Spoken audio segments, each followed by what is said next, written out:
இவங்க ரெண்டு பேரையும் எப்படி சொல்றது, டிஃபைன் பண்றதுன்னு எனக்கு தெரியல. நார்சிஸ்டிக், செல்ஃப் சென்டர்ட், இன்னும் வேற என்ன வார்த்தை இருக்கு இவங்களை டிஃபைன் பண்றதுக்கு? ஏன் டிக்ஷனரின்னு இல்ல, இந்த உலகத்துல வார்த்தை இருக்குதானே தெரியல. இவங்க ரெண்டு பேரும் அந்த மாதிரி ஒரு ஜென்மங்களா இருக்காங்க. ஒருத்தவங்கள ஒரு டாஸ்க்குக்காக அந்த கார்ல இருந்து நீ கீழே தள்ளி விட்ட, சரி.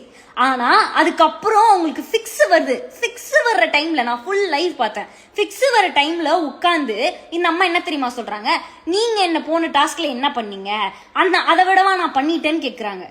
உன்னோட ஆக்ஷன் ஒருத்தவங்களை ஹர்ட் பண்ணிடுச்சு, அது சரியோ தப்போ, அதை எப்படி நீ நியாயப்படுத்தலாம்? அந்த இடத்துல எப்படி நீ நியாயப்படுத்துற? Who are you? சொல்லியிருந்தேன் Paru will throw anyone under the பஸ்ன்னு. ஆனா இப்ப சொல்றேன், பாரு வந்து will not throw anyone under the bus. ஏன்னா பஸ்ஸுகளை போட்டா கூட அந்த பஸ்ஸோட 2 டயருக்கு நடுவுல இருக்க கேப்ல அவங்க தப்பிச்சு வந்துருவாங்க. அதனால அவங்கள புல்டோசர்ல போட்டு அரைச்சு குடிச்சிடணும் பாருக்கு.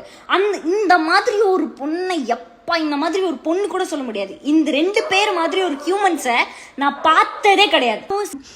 இன்னைக்கு பார்வதி கமருதீன் இப்படி நடந்துக்கிறாங்க, கமருதீன் தப்பா பேசுறாரு, பார்வதி வந்து பேடா பேசுறாங்க, சாண்ட்ரா வந்து லைக் கொஞ்சம் வேர்ட்ஸ் எல்லாம் விட்டாங்க அப்படின்னா இந்த வார்த்தைகள் எல்லாம் இந்த வீட்டில் பேசக்கூடாதுன்ட்டு இந்த கோ கண்டெஸ்டன்ஸ், எக்ஸ் கண்டெஸ்டன்ஸ் எல்லாரும் ரொம்ப லாங் பேக்கே ஸ்ட்ராங்காக நின்று இருந்தாங்கன்னா இன்னைக்கு பார்வதிக்கோ கமருதீனுக்கோ ஒரு தைரியம் வந்திருக்காது. ஒருத்தவங்களை இப்படி தள்ளி விட்டுட்டு சில்ல நம்ம இந்த வீட்டுக்குள்ளே உட்காந்துக்கலாம் அப்படின்ட்டு வந்திருக்காது. ஆனா இதெல்லாம் நார்மல் தான், இதெல்லாம் கேம் தான் அப்படின்னு நார்மலைஸ் பண்ணது.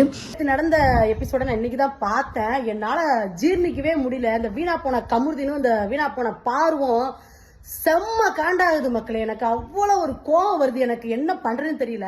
அவங்க சாண்ட்ரா என்ன இது பண்ணா இருக்கட்டும், அவங்க என்னென்ன வார்த்தை கேட்பேன். உண்மையிலே நீ வீணா போன காமுதாண்டா நீ.